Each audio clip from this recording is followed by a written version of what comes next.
chronic stress, talk about a source of inflammation, it affects every single area of the matrix. And then if you have leaky gut, that's not in the center of the matrix, but leaky gut causes leaky brain, which then leads to depression, anxiety, ADHD, that sort of thing. And then, there's psychological trauma.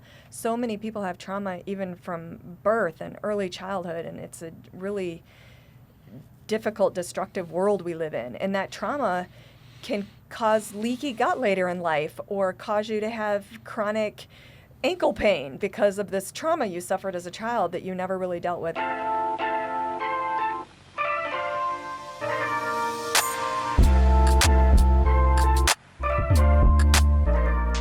Hey everyone, welcome to Ultra Life Today. We have a very special treat for you today. This is the 2.0 version, the return visit of Dr. Royce Bargas of Bargas Wellness. I'm one of your hosts. I'm Josh Bellew. I'm the other guy, Adam Payne, and I'm actually really excited to have Dr. Bargas back with us today. What I like to say about Royce is she's very circumspect, she's practical, she's intense. She tells you can do the work, but guess what? She'll also tell you can get well. And I love that. She makes that promise because she knows it's a partnership between her and you to do your work, and she's going to get you there. Dr. Royce Bargas, she is a electrophysiologist. She's a doctor of osteopathy. She's board certified in cardiology, and she has a functional medicine discipline as well. And it's a joy to welcome you once again, Dr. Bargas, to the broadcast. Thank you, Josh and Adam. I'm honored to be back. So let's just do kind of a recap for everybody, because you're last time you were with us, you shared kind of your life's journey, how you were you got into electrocardiology, kind of becoming the expert or an expert in the electrical functionality of the heart. And then there was a transition moment, and you found that there was a whole new world of medicine that's functional medicine. Maybe just recap for us what that journey was like. And especially the part where it was a super long journey. It was a hard journey. You were determined, you were persistent, and then you became disillusioned with what you thought was going to be your life work in this world of electrophysiology, which turned out to be glutted with hundreds of electrophysiologists right when you graduated. Yes. I'm not really sure how to short recap it, but 12 to 16 years of medical training into the electrophysiology profession. Came out of fellowship into employment, which basically meant that a hospital controlled my life and how I practiced medicine. That was not really my mojo, and so I did that for about 6 years and became more and more disheartened. So I left employment and went into private practice, and through that practice and that journey, I discovered functional medicine, was taught about functional medicine, and became passionate with it. It really is the true medicine and why I had gone into medicine in the first place. So then I began my, about 3-year certification journey with the Institute for Functional Medicine. And now I have the only truly integrative cardiology practice in the state of Oklahoma. Yeah, I know. It's really phenomenal to have that resource here. I've been sending people your way, people that I won't name names for confidentiality purposes. Yeah. I'm actually trying to send people to you from out of state just to do video work with you because they don't know anyone like you where they are. We are few and far between, for sure. So, at the normal aging human body, so I actually, I worked in an area of cardiology that's interfaces with rheumatology. I had a grant with the American College of Rheumatology, one of the biggest grants with the president of the American College of Rheumatology. Her name is escaping me right now. And we were looking at how rheumatoid arthritis affected cardiovascular disease. And we were measuring hundreds, if not a couple thousand patients, looking at the intermedial thickness of the carotid artery and looking at calcification scores of the heart, and then looking at biomarkers of inflammation and cardiovascular activity to see if we could understand the specific biomarkers and the specific morbidity that comes that comes with anybody that has rheumatoid arthritis and how it affects the cardiovascular system. And you learned some horrifying things. Some statistics that you threw out to me were so scary. Oh my gosh. I mean, in general, if you have rheumatoid arthritis, your life expectancy is cut by 7 years. Just fact out the door, you're going to die 7 years earlier than everybody else, statistically speaking. Wow. And one of the biggest contributors to that is how inflammation leaks out of the joints and actually affects everything in the human body, so that these activated cytokines don't just stay in the synovium and around the joint. They're expressed by cells. They're called, all these cells are calling 911 saying, send the army. And those signals actually leak out. And when we were able to see how profoundly cardiovascular tissue was affected by what we called at that point subclinical inflammation, and how it then affected not only the heart, but the arterial supply, the venous supply, profoundly. It created just a profound respect for me how important it is for us to, as not just in the last 20 years of our life, to focus on our cardiovascular health, but to think about it earlier in life. Preemptive strike, absolutely. And inflammation in general, I mean, we could have a whole podcast about that. It's, it affects the entire body, and I would argue that it probably isn't inflammation leaking out of the joints and getting into the cardiovascular system, but that it's systemic inflammation in general that causes symptoms of rheumatoid and cardiovascular disease and disease in every organ, and quite frankly, cancer. Inflammation is bad. It affects everything. It is the root cause of many, many things.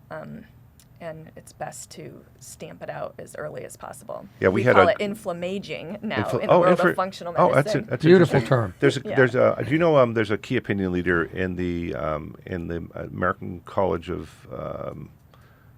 Nutrition. A guy named Dr. Shailesh Kaushal. Have you heard of him? He's a really interesting guy. He's like the key opinion leader of key opinion leaders. He gathers the KOLs together to talk about different things. One of the things that when we had him here talking about this, he said, Adam, in his beautiful East Indian accent, inflammation is responsible for 99% of human disease. I agree. But you always have to find the inflammation if you're going to look for the root cause. What is causing the inflammation? But we need it. I mean, without the inflammation system, we got to live in a bubble, right? 100%. It's how athletes go through that unique cycle of inflammation to be able to get better and better and better. That's right. It does strengthen you, but in moderation. Yeah. So can you recap for us, because you have this unique and beautiful practice. You have this side of your practice that is very much for an individual that is only familiar with conventional medicine and that conventional paradigm. You have what we kind of deemed on the last podcast, the insurance side of your practice, where you practice cardiology in a way that most people would at least find palatable and they understand at least some level of it.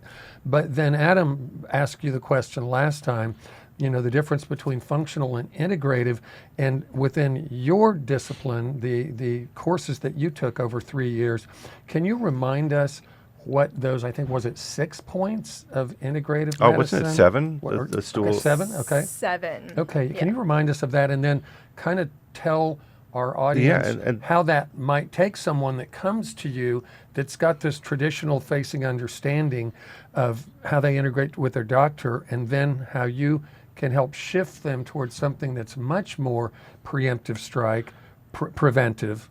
Yeah, and then I want to get back to this maybe an oversimplification idea. I'm sure you have, if you were going to leave people today with, hey, these are the 3 things you want to consider for your health, right, and do for your general cardiovascular health in terms of managing inflammation. I want to get back to that later, but please address Josh's question, if you don't mind. Okay, so I think you're asking about the 7 pillars of functional medicine, Oh, that's or the right. 7 systems, or the 7 corners of the matrix. Mm-hmm. So in the conventional world, like Adam, you were talking about how you were kind of surprised how rheumatology somehow then overlapped with cardiology. Right. And you're only surprised because in the conventional world, they're so separate. I mean, how can your joints have anything to do with your arteries, right? But as we learn in osteopathic school, the body is a unit, everything's interconnected, everything's interrelated, and that's what functional medicine truly is understanding the systems of the body in a different construct than conventional medicine, where we have to separate out the joints from the heart, from the kidney, from the lung.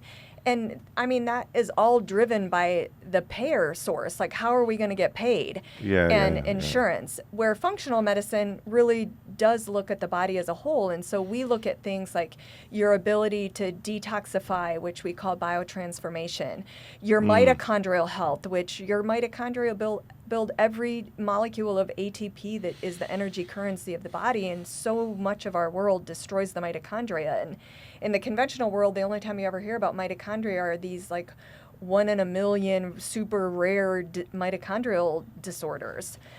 We look at assimilation, our ability to get our nutrients from our environment and what we eat. We look at transport, like how are those nutrients and the building blocks and everything we need transported around the body. We look at structure, which isn't just your bones and your muscles, but your whole fascia and the entire structural system that brings it all together. We look at communication, which is really sort of likened to the endocrinology system, because it's really how does one system communicate with another, and it's through hormones. And so hormone the cytokines and the chemokines and all that stuff, right? I think, was that 7? It was 7. It was 7. You did it. Oh, yeah. Ding, ding, ding, ding. Hold the calls. We have a winner, right?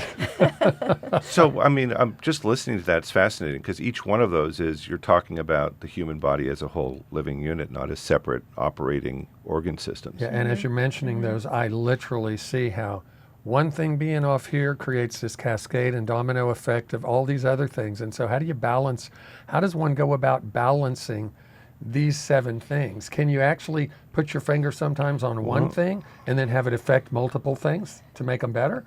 Yes, and so that's exciting. That's kind of how functional medicine works, is working through those 7 pillars of the matrix and finding the deficiencies and correcting abnormalities in each of them, and understanding that one can totally affect another. And then we didn't mention is in the center of the matrix is our psychological, mental, and spiritual health. And that really, like chronic stress, talk about a source of inflammation, it affects every single area of the matrix. And then if you have leaky gut, that's not in the center of the matrix, but leaky gut causes leaky brain, which then leads to depression, anxiety, ADHD, that sort of thing. And then, there's psychological trauma. So many people have trauma even from birth and early childhood, and it's a really difficult, destructive world we live in. And that trauma can cause leaky gut later in life, or cause you to have chronic ankle pain because of this trauma you suffered as a child that you never really dealt with and got the trauma out of your system. And so everything is so is that a separate pillar? I mean, kind of that's really talking about the psychological, social, spiritual part of our existence. It's like the foundation of functional medicine. The matrix is kind of like this hexagon, and in the center of the matrix is this 3-legged stool: psychological, mental, spiritual. Okay, here we go. Great segue, because I really want to plumb the depths of this. Wow. So we're going to be right back. This is Ultra Life Today. I'm Josh Bellew. We're here with Dr. Royce Bargas, and I've got Adam Payne down here. Thanks for joining us. Stay tuned. We'll be right back. Our mission is to take nature's most beloved botanicals and enhance them with our liquid protein scaffold technology. This helps it reach your cells faster and better. With exponentially enhanced bioavailability, you'll feel better every day. Ultra Botanica, the feel-good curcumin. Welcome back to Ultralife. Today we are here with Dr. Royce Bargas. You probably know how you would be able to connect with Dr. Royce Bargas. She has a really cool practice in Edmond, Oklahoma, but she does telemedicine like other people do all over the United States. The best way to get a hold of her is bargaswellness.com. That's BARGAS wellness.com. She'll do a discovery call, 10 minutes free, to kind of have a meet and greet with you and kind of answer some questions so that you can know that you can trust this lady with your health journey and to take you from point A, where you are now, which is probably not good, into that place of homeostasis and wellness. So again, bargaswellness.com. Hey, Josh, that's quite a mouthful that you're just putting out there. Yeah, it is. And quite a big promise that Dr. Bargas can deliver on. Well, you know, if you go to her website, she hits you in the face basically with, if you come to me and you do the work, we're going to make you well. Wow. I love that. She throws down the gauntlet. So I love it. I got to imagine. And by the way, Dr. Royce Bargas and Adam Payne on the end here. Dr. Bargas, I got to imagine you have these tools that you kind of use to map out the 7 pillars for the patients, and maybe you don't, maybe it's all in your head. But how do you? So somebody's coming in and they have issues. Where do you start?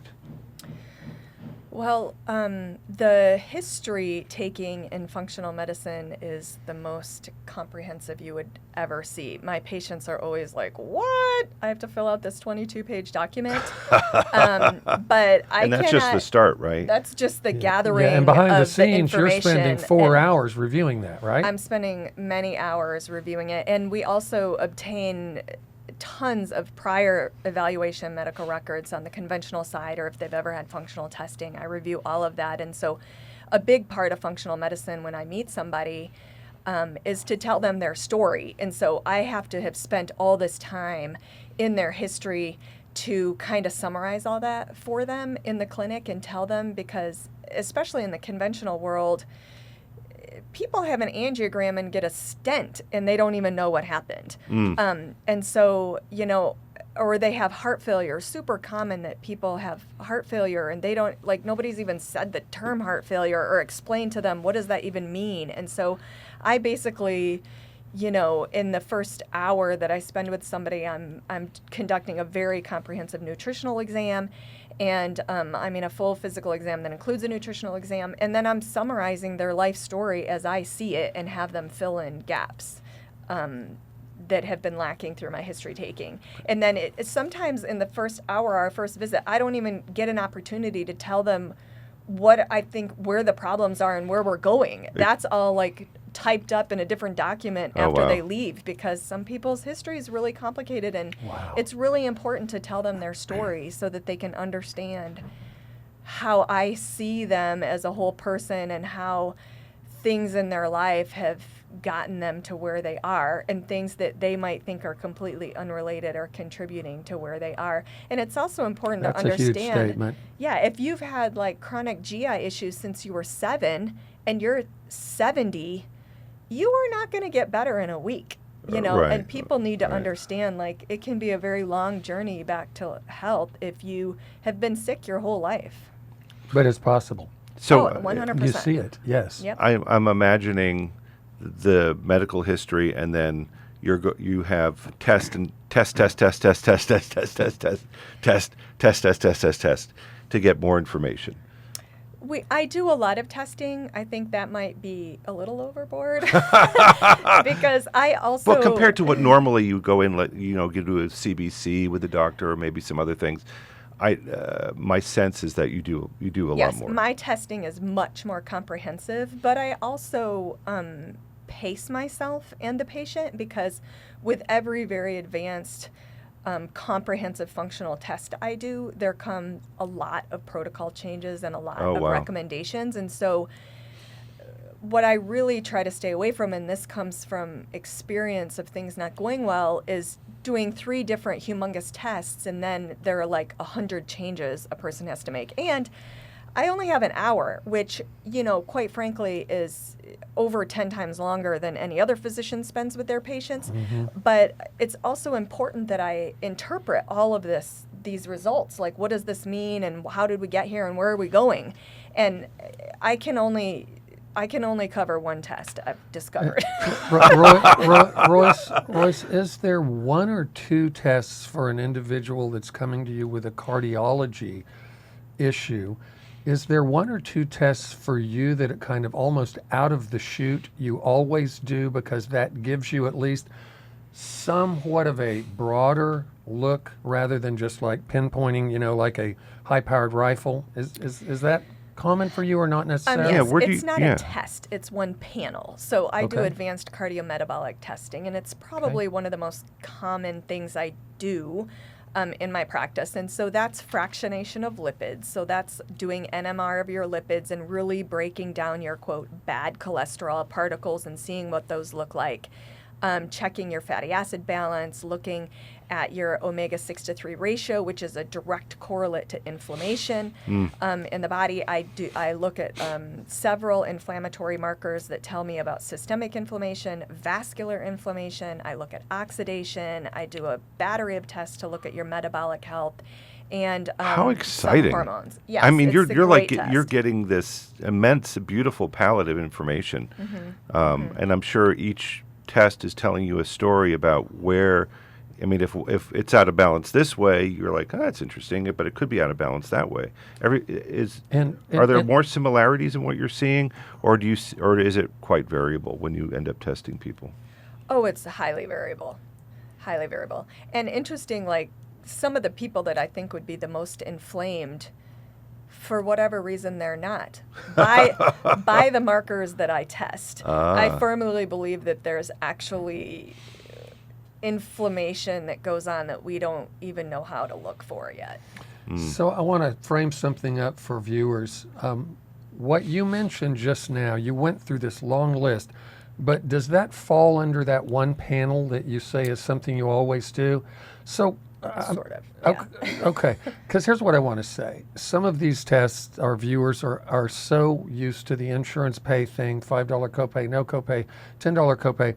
But imagine being able to learn what Dr. Royce Bargas just spoke about, and would a test like that be $500, $400, $300 out of pocket? What might it cost someone to do that particular? That panel, with some reproductive hormones thrown in, I think I also do a cholesterol balance panel, which tells me, do people produce or absorb too much cholesterol, which can be super helpful when it comes to management. I didn't even know that you could look at that. Yeah, Amazing. I know. It's very cool.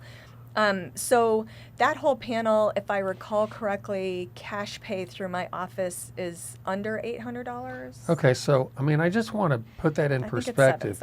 You may have lived all your life. Now you're getting older like I am. I'm not going to put Adam or Royce in that. I'm getting older too, Josh. Don't leave me out of this. Okay, but all of a sudden you realize you've never actually taken a deep dive into your health, your heart, which, as we kind of know, when you talk about almost any physician, they'll generally go, yeah, if your heart's like messing up, you're kind of screwed, pardon my French. And so think about being able to spend that amount of money to then have this unique opportunity for a comprehensive roadmap to longevity, to health, to avoiding a cardiac event, to avoid being in the hospital and having the people coming around and trying to serve you and figure out what do we do now with mom, dad, brother, sister. That's special because I've cared for family members of mine on and off now for the last 18 to 20 years. And I'm here to tell you, it would have been fantastic if they had gone to see someone and they would have gladly taken that $700, $800, or $1,000 to pay for something that would have allowed them to still be around, hanging out with me, my children, my grandkids today. Well, you're really putting it in perspective, aren't you, Josh? But it is. I've lived this now for 18 to 20 years, caring for individuals that needed me to be with them hours a day and grocery shop for them and hold their hand and go pick up medications and all the things. Your wellness can absolutely create harmony in far-reaching circles of your family if you'll be proactive about it. I feel like really everybody needs to do this. We all need to get the kind of wisdom that comes from this panel. Absolutely. So that we can understand and address any of these risk factors that we are predisposed to, or might not be. I mean, we can measure. You can go to a cardiologist, and you can go to a hospital and get a coronary calcium score, which is kind of a surrogate marker for how advanced your cardiovascular disease is. You can get an ultrasound of intermedial thickness of your carotid artery. Again, that's after the fact. Plaque is already there. But we don't, without the kind of testing that you're doing, we really don't know what's really going on with a patient. Is it going to fast progress? Is this bad inflammation? Is this bad a process that's going to end up with a lot of morbidity, which is bad stuff, right? Yeah. Royce, from the panel that you just discussed, what are some of the things that you commonly learn about a patient relative to their cardiovascular health that can immediately allow you to say, you know what, here's some very proactive steps you can take, baby steps you can take immediately that are going to begin to slowly change the profile of your cardiovascular health? I would say the presence of inflammation, be it systemic or vascular. Metabolic disease is nearly 100% controllable with diet and nutrition. Yep. And I would say oxidation. People don't even know what that means. What does it mean, Royce? Well, oxidative stress is basically having more free radicals, these things that damage your cell membranes and DNA, which come from breathing the air in the world in which we live. Environmental exposure, bad water, food, everything, stress. A ton comes from food, eating, oxidized oils like the. All the seed oils. That right? could be a whole other conversation. It but be. like seed oils have been promoted through even the American Heart Association. It's so tragic. And they're all 100% oxidized before you consume them. And oxidized oil in your body oxidizes your cholesterol, which is incredibly inflammatory and atherogenic and is the cause of cardiovascular disease, and nobody ever looks for it. And it's in my basic panel, I look for oxidation, and I can look for it in a couple of different ways, but you can very easily see, is the cholesterol oxidized? Okay, with a couple of minutes left, you did mention diet, and I know that's always the thing that people go wah wah, and they kind of, their head lowers down. Most important. Right. So one of the things I always say to people, and I don't know how, and again, you're one of those I think that you might say to people, you're on a forced march because you're walking down a road of death right now, and you might be that person. I always say to people, if you try to make them eat the apple all at once, you might even lose them as a patient because they're overwhelmed. So do you try to give them baby steps, and like would the first thing for you be, hey, you know what? If you can't pronounce that ingredient on the back of whatever this package is you bought, just don't buy that. In other words, processed food, or do you say just McDonald's needs to be a thing of the past? Don't ever go through another drive-through. How do you start people on that? So we're ending our second segment here. We've got about a minute to kind of set up into this. We want to leave people today with a teaser or maybe a couple of thoughts. And what can we do? You can eat whole foods, mostly plants, although I would say that I do not ever advocate for a vegan diet. But again, if your great-grandparents couldn't recognize it, you should not be eating it. Fast food is not food. You need to eat whole foods from a nutrition standpoint. And yes, it's very hard to change it. And I would say, I kind of bow out of that conversation because I am not a health coach. I do have one of the only functionally certified health coaches in the state. So my job is to give you your meal plan and to tell you these are the things you can eat, these are the things you shouldn't eat. But as far as the baby steps to get to your end goal, that's where you need the hand-holding from a health coach who can very astutely identify what can you do. If you can't do all of this, what is the one tiny baby step you can do today, and then next week, and the week after that, and slowly work yourself into optimal nutrition for longevity. So with baby steps, this has been Ultralife Today. Yeah, and we've been talking to Dr. Royce Bargas about cardiovascular health, and we're going to come back next week. Josh, unless you had some other We thoughts. will. Yeah, just contact Dr. Bargas at bargaswellness.com. That's B as in boy, ARGAS, wellness.com.